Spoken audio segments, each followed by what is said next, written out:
Puas kalian pembenci Mas Gibran, para pembenci Mas Gibran, puas kalian. Ikut menyebarluaskan berita bahwa Ketua BEM UBK Muhammad Abdi Maludin dibayar.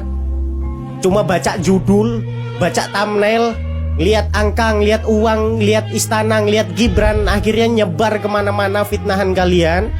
Mengatakan Ketua BEM UBK dibayar untuk masuk ke istana. Kan ini logika yang dipelintir, narasi yang diputer-puter. Padahal faktanya mereka dibayar, tetapi bukan Mas Gibran yang bayar. Yang bayar adalah oknum polisi. Kalian nggak tahu apa-apa, nggak mau dengerin ini narasi dia, statement dia secara penuh. Video singkatnya ada, kalian boro-boro mau dengerin video yang durasinya panjang.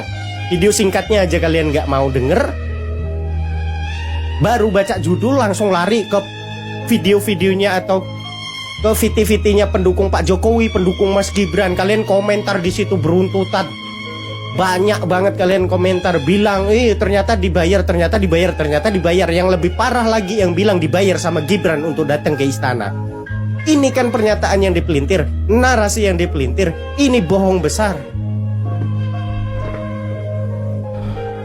Faktanya memang ini bocah dibayar. Faktanya memang ini orang dibayar. Tetapi yang bayar bukan Mas Gibran. Apa masih mau ngeyel? Ya udahlah, saya puterin untuk kalian nih. Pak, uang itu dikasih sama mereka pihak kepolisian untuk tidak turun aksi di istana. Akan tetapi kita tetap turun. Itu sebagai bentuk penguapan kita. Yang ngasih itu dari siapa? Pihak kepolisian. Ada Namanya ada. Bang Aan namanya. Bang Aan dari pihak kepolisian, dan juga ada keterlibatan dari senior alumni Eva juga, namanya Bang Rajak. Ketua BEM Rajak. Raja. Jelas kalian, jelas ha? Kalian jelas? Dia dibayar sama oknum polisi, bukan Mas Gibran.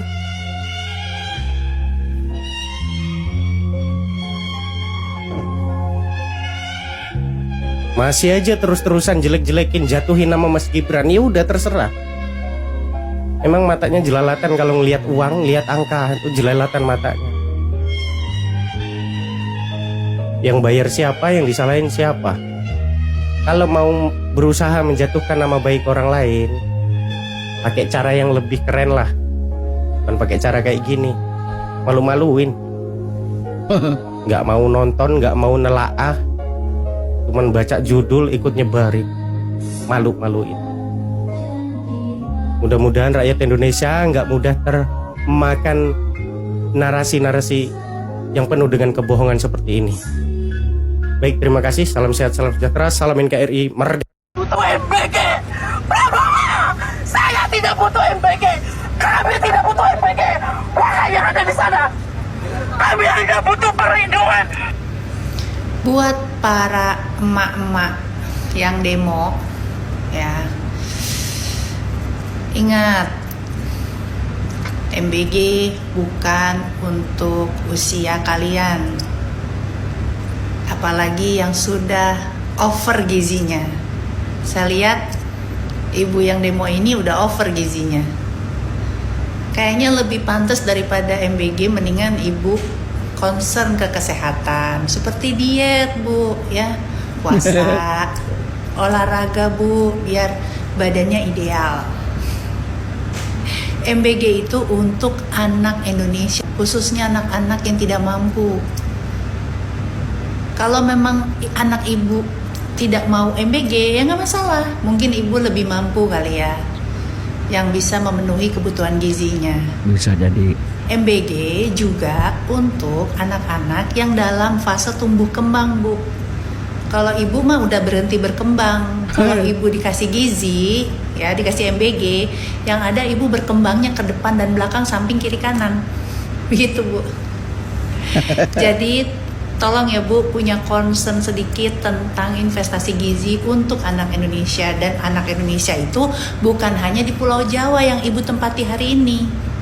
Anak Indonesia tuh tersebar Bu dari Sabang sampai Merauke. Dari Pulau Miangas sampai Pulau Rote. Jadi dipahami ya Bu ya. Masih banyak anak Indonesia yang butuh MBG. Samaras.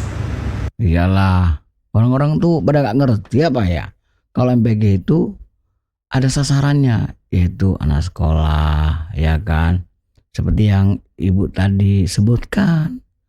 Kok malah ibu-ibu itu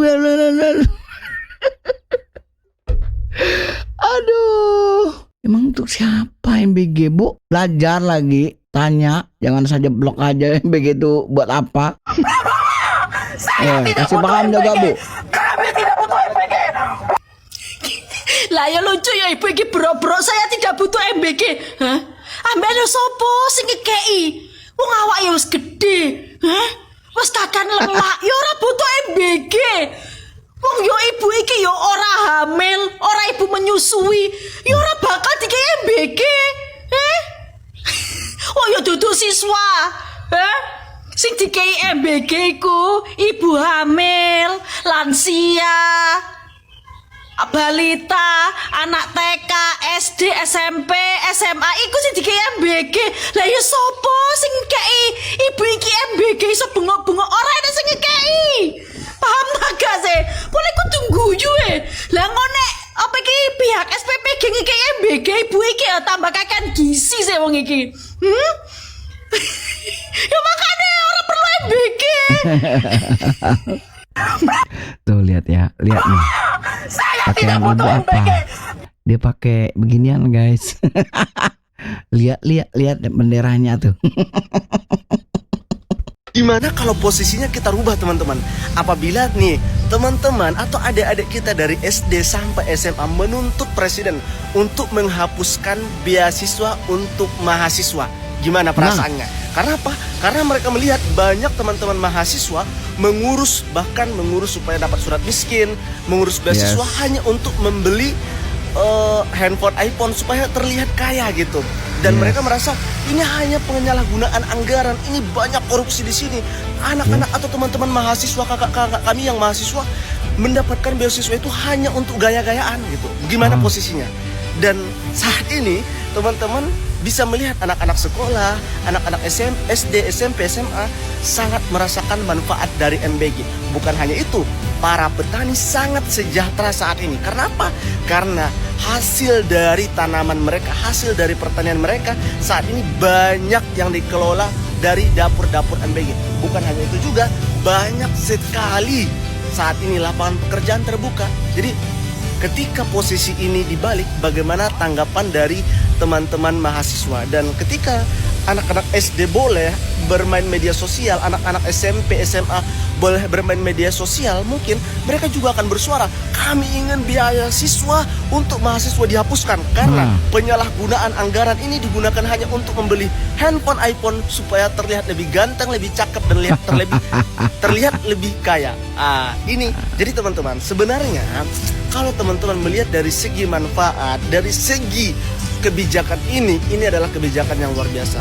Saya selaku Ketua Mahasiswa Hukum Indonesia ini mengajak teman-teman, silahkan berorasi, silahkan menyampaikan pendapat, silahkan kontra terhadap pemerintah. Namun lakukanlah survei terlebih dahulu, lakukanlah penelitian terlebih dahulu apa yang dibutuhkan oleh target kalian. Contohnya, kalian menarget soal MBG, sedangkan masyarakat yang menerima atau adik-adik yang menerima sangat berterima kasih akan adanya MBG. Teman-teman merasakan BBM itu mahal. Ya, kalau masyarakat, pemerintah itu sudah memberikan harga yang murah, yaitu yang subsidi. Kalau non subsidi, ya wajar harganya naik. Akibat apa? Akibat geopolitik yang terjadi saat ini.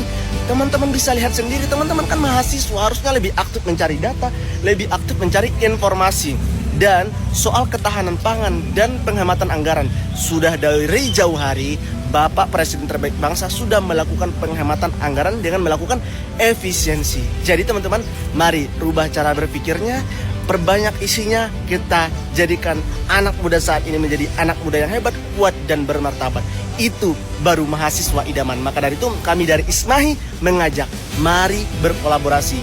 Carilah sumber-sumber atau atau carilah data-data yang konkret, baru kita bersuara. Ketika ada yang tidak sesuai, suarakanlah. Ketika sesuai, maka akuilah. Salam hormat dari kami, Ismahi untuk Indonesia. Emang sih KIP itu besar ya, besar banget.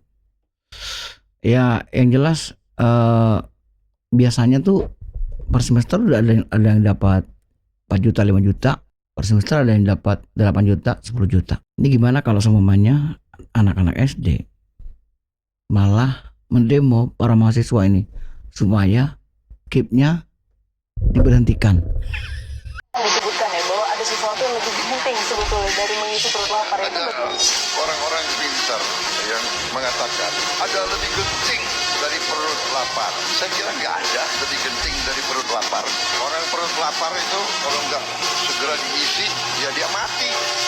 Mahasewa seperti kalian yang perutnya terisi terus, perutnya kenyang terus, makanannya enak-enak, tidak akan pernah tahu bagaimana rasanya menjadi anak-anak yang hidup jauh dari dunia perkotaan di pelosok sana, yang mereka belajar dalam keadaan lapar. Apa alasannya? Ya karena lu kenyang terus. Jadi sebelum congor lu bilang ada sesuatu yang lebih genting dari sekedar mengisi perut yang lapar, coba lu tukar nasib sama mereka, lu tinggal sama mereka. Jangan cuman modal bacot doang, banyak teori, lu belum nyoba. Karena sesuatu itu bisa dibuktikan kalau lu udah nyoba terjun langsung ke lapangan, ngerasain tinggal sama anak-anak yang kelaparan itu. Pergi lu ke pelosok sana. Kuat gak lu? Tahan gak lu? Yakin gak perut lu kuat sekuat mereka, setahan mereka? Palingan lu nanti juga kena asam lambung, kena mah, kena GERD. Dan kenapa lu ngomong begitu? Karena lu belum kena penyakit. Lu belum ngerasain penyakit mah yang seperti orang-orang rasain, yang perutnya harus terisi terus sama nasi. Karena saya punya temen yang punya penyakit mah akut, kemana-mana dia itu bawa bekal. Setiap 2 jam atau 3 jam, 4 jam sekali, perutnya harus keisi terus, gak boleh kosong. Biar apa? Biar penyakitnya gak kambuh, biar gak kelaparan. Dan seperti biasa, as always, agenda kalian itu ya pasti ngurusin MBG, nyuruh nyetop MBG. Padahal sampai monyet nikah sama undur-undur pun MBG itu gak bakal bisa di stop.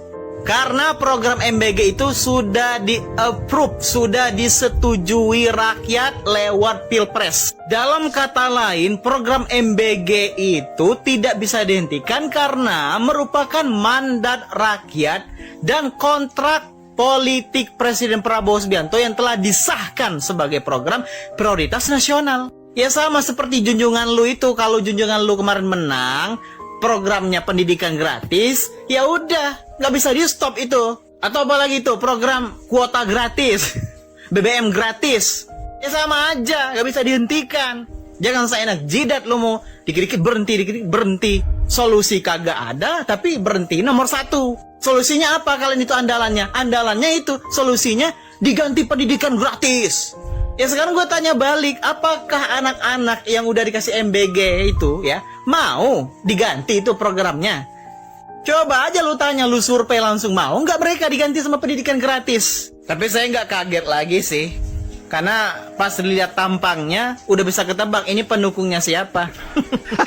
Pasti si pendukung si Imam Mahdi palsu itu. Nih gue ada saran ya sama kalian ini mahasewa yang pinter. Sebenarnya kalian tuh pinter, tapi kalian itu kurangnya cuma satu, ngomongnya muter-muter, nggak jelas. Padahal tinggal to the point aja.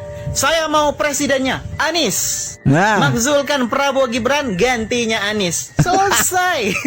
Ini pakai sok-sokan bilang gini, seharusnya yang dibangun itu jembatan-jembatan, karena banyak anak-anak di desa itu, di pelosok desa itu banyak yang harus menyeberangi sungai. Nah itulah kalian dungunya, tululnya.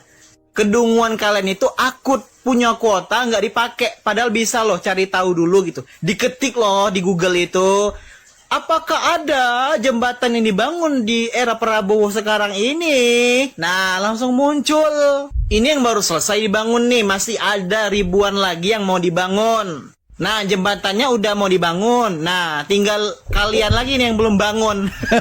Belum bangun dari kenyataan kalau junjungan kalian itu kalah. Betul juga ya. Tapi memang dari teman-temannya ya begitu. Dari sono lagi. Nah. Assalamualaikum warahmatullahi wabarakatuh. Teman-teman semua, izinkan saya berbagi pandangan. Saya mengikuti dengan seksama apa yang sedang terjadi di negeri ini. Dan terus terang kondisinya tidak baik-baik saja. Rupiah jatuh ke titik terendah sepanjang sejarah.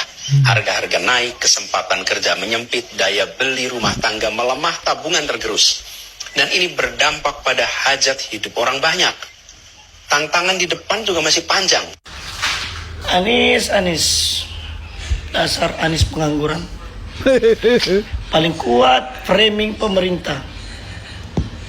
Ini Anies ini termasuk dalangnya. Ya bang. Yang mau buat kerusuhan di Indonesia ini termasuk dalangnya nih Anies ini. Bisa jadi bang. Ini suka provokasi nih orang ini.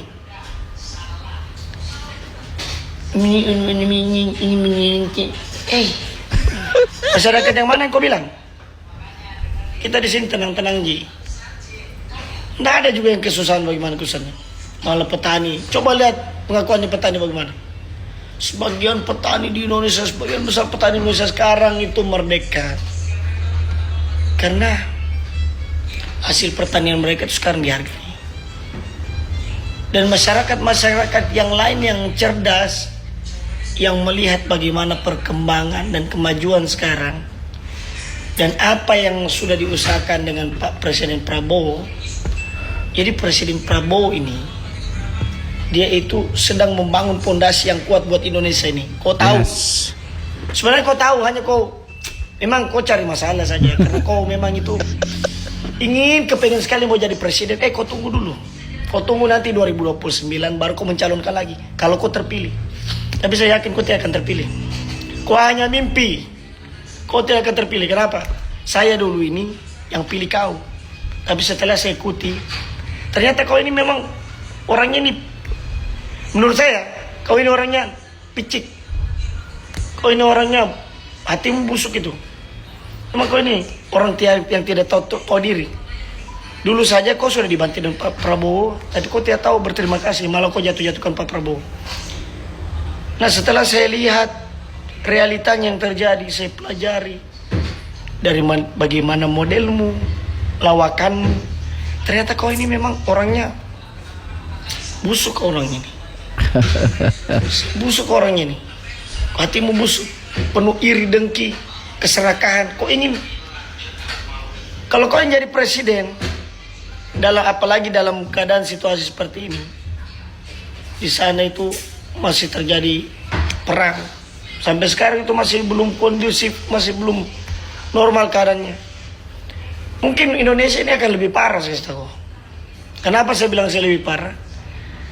Karena dari pembawaanmu saja, kalau kau ingin memimpin hanya untuk memuaskan rasa nafsumu, keinginanmu, ingin berkuasa, kau tidak akan bisa bawa negara ini ke jalan yang benar, ke jalan yang baik. Hanya orang yang tulus hatinya seperti Pak Presiden Prabowo yang bisa bawa ini negara ke jalan yang benar. Kenapa sampai saya berpihak ke Prabowo, tidak ikuti lagi kau? Karena saya tahu, saya lihat dari hatiku ini, saya lihat kau ini, kau busuk ini. Orangnya kau udah baik. Kau udah baik. Dan pendukung-pendukungmu yang masih ikuti sampai sekarang kau itu mereka itu belum sadar. Belum disadarkan. Karena mereka itu belum mencari siapa sih benar kau ini. Apa yang kau mau perbuat di negara ini. Bagaimana kelakuanmu. Apa tujuanmu. Kau hanya ingin berkuasa. Kau tidak ingin betul-betul ingin memajukan negara ini. Saya yakin itu. Dan kalau dibandingkan Pak Prabowo dan kau itu tidak ada apa-apanya. Jadi saya kasih tahu kau, saranku Anies, kau pergi cari pekerjaan. Kau sibukkan hari-harimu dengan yang lebih bermanfaat daripada kau framing-framing, cari kesalahan-kesalahan pemerintah. Karena kau belum tentu lebih baik kalau memimpin. Yes, setuju bang. Karena kita tahu kan seperti apa dia. Lihat pikiran seperti apa kayak gini. kami diskusi itu ketika kami percaya dengan orang yang berdiskusi ini adalah berpihak kepada kami. Misalnya orang tidak berpihak, maka ya gimana diskusi perlu dijalankan. Aneh banget kan, ketika kampus yang harusnya menjadi rumah bagi adu gagasan justru menetapkan syarat bahwa lawan pendapat harus sepakat dulu sebelum boleh bicara. Kalau semua orang harus berpihak sebelum diskusi dimulai, lalu apa gunanya diskusi? Kan lucu. Jangan malu-maluin mahasiswa lah. Logika ini berbahaya banget loh. Karena setiap kelompok bisa dengan mudah menolak dialog hanya dengan memberi cap tidak berpihak. Akibatnya perbedaan pendapat tidak lagi dijawab dengan argumen, melainkan dibungkam dengan penolakan. Selama ini mahasiswa selalu menyuarakan suara kami tidak didengar, suara kita selalu dibungkam. Lah, emangnya yang kalian lakukan bukan pembungkaman kalau logikanya begini. Gimana masyarakat mau percaya, bro? Kalau kalian benar-benar mewakili suara masyarakat. Kalian UGM, bro. Kalian harusnya keren. Tapi gue juga mau ngucapin terima kasih lah. Karena setelah mengajarkan definisi baru tentang diskusi, ternyata diskusi adalah kegiatan mendengarkan pendapat sendiri melalui mulut orang lain. Tulis komentar kalian, kita diskusi bersama. Menurut kalian, mahasiswa seperti ini itu apakah bisa dijadikan contoh? Coba lihat. Nggak bisa. Nggak bisa. Karena persis sama seperti Anus. Kalau ibarat sepak bola ya, berarti harus menang terus gitu ya kan? Kalau kalah nggak mau bertanding gitu. Kalau kalah nggak mau bertanding. Waduh. Gimana bos? Terima kasih sudah menonton. Sampai jumpa.